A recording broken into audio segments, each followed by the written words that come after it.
Hey guys, today I'm going to be teaching you guys how to do a DIY, how to repair a hole in your wall using drywall. We're going to create a butterfly patch. For example, if you have a 4" by 4" hole, you will make a 6" by 6" hole cutout using drywall. We want a 1" increment on each side of the drywall. Once that's cut out, I'm going to flip it around. On the back, I will mark a rough 1" outline around all sides of the drywall. I will cut the back off, leaving the front flap of drywall only. These 1" increments that I have are going to adhere to the wall around the hole where we are inserting this drywall patch. This is excellent for at-home holes that your kids might punch a hole in the wall, or you just had some bad work done, which I'm repairing for somebody. I'll take my pencil and basically I'm just going to scribe or trace around my piece of drywall and I will cut that out. Keep in mind, this is going to create dust if you are not using a drywall saw, so you should use safety glasses, which I am not, but I am using a mask. You guys saw how ugly that patch was when I initially showed you, and this is what it looked like. And I don't want to necessarily say it's because he didn't know how to mud.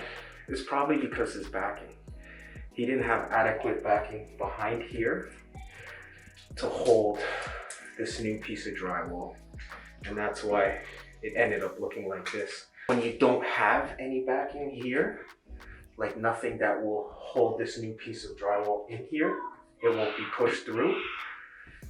This is where a butterfly patch works extremely efficient, because it doesn't need anything behind it to hold it. That's what these flaps are for. And this will hold your drywall in place. Next, I'll be using Sheetrock 45 to butter around my hole, and I will be using this as an adherent or a compound to attach my butterfly patch. I will also take the back end of my butterfly and I will put some on the patch as well, and then I will insert that into the hole. Once that's done, I will put 1 coat of sheetrock and 2 coats of drywall compound.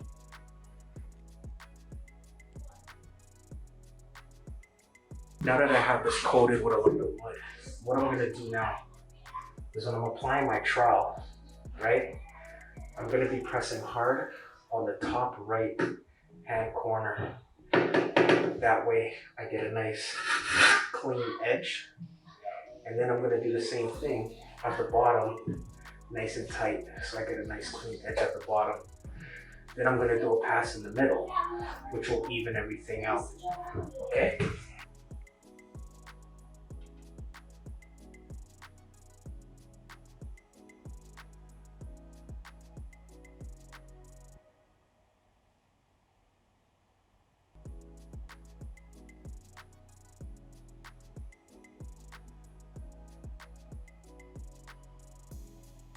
Now, you will see that where my wet compound meets my existing dry wall, you'll see that line. Now, I try to get it as clean as possible because when I'm putting on my second coat, I want to have a clean transfer of mud from one area to the other. I don't want to be hitting any high spots, any ridges, any crust that has dried up and will scrape and leave a big line going through my mud compound. You will see where the hole is. Once we put our 2 coats on this, it will cover. So don't try and cover it and get it perfect on your first coat.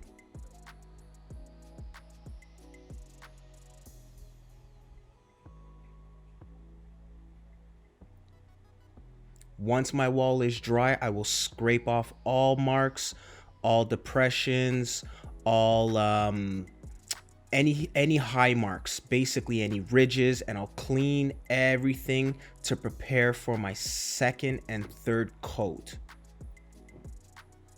Once everything is good, I will apply a generous amount starting from the top, working my way down, and you'll notice I am going from the right side to the left or the left side to the right.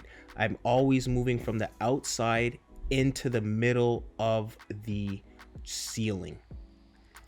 I'll copy that same thing as I work down. I'll be looking for any marks that I may have missed, any holes, depressions, any buildup marks.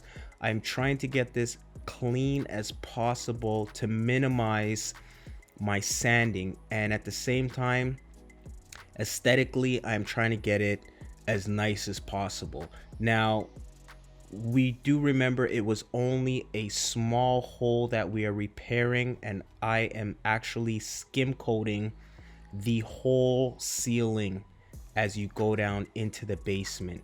This is actually overkill, and I decided to just skim the whole ceiling to show you guys how to actually make the ceiling look new again. So if you had popcorn ceiling and you removed it and you wanted to skim coat it and get it smooth, this is pretty much the procedure that you would use.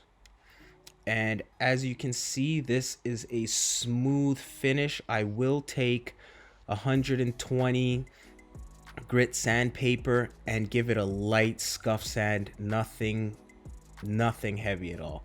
I hope you guys like the DIY. I will be uploading more videos, so stay tuned.